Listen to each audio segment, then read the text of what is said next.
We are living in a season in a very uncertain times, a time where a lot of people are losing hope.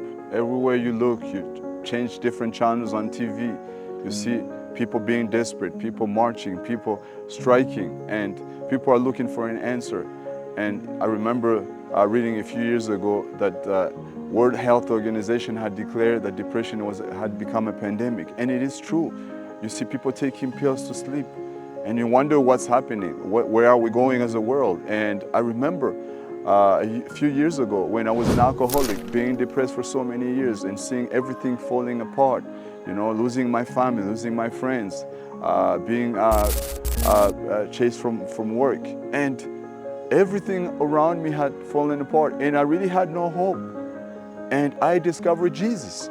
And, you know, I used to hear people speak to me about God, and up to a certain point, I felt that I didn't need any God because I had everything under control. But just to realize after some few years that everything that I was holding on to, the people I was holding on to are limited.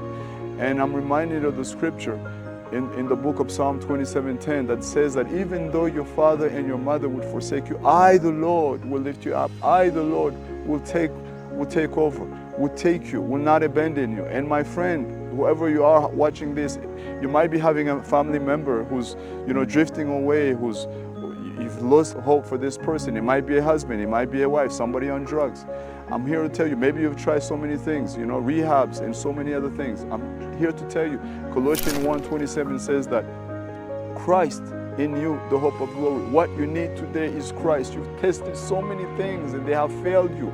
And because of that, you've kept losing hope. And I've been in this situation. I know so many people who've been in this situation. When God healed me, when God, you know, made me recover from alcoholism, I didn't know what was going to happen. I didn't know. You know, yes, alcohol was out of my life. I was, you know, free from alcohol. But because of all the consequences of all these addictions, I couldn't really see clear. I didn't know where I was going.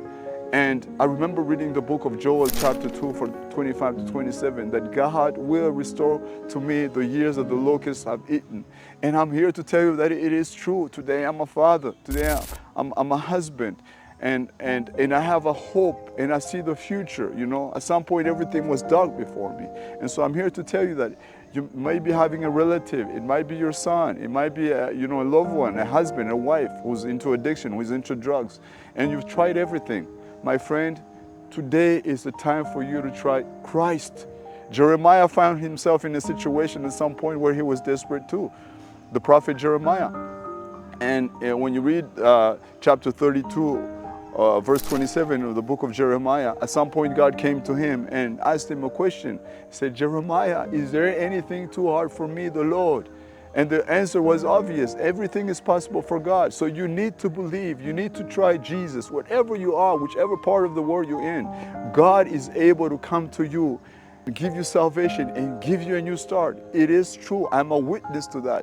Today I travel countries going to give hope to young people and telling them that whatever you're stuck into, God can pull you out.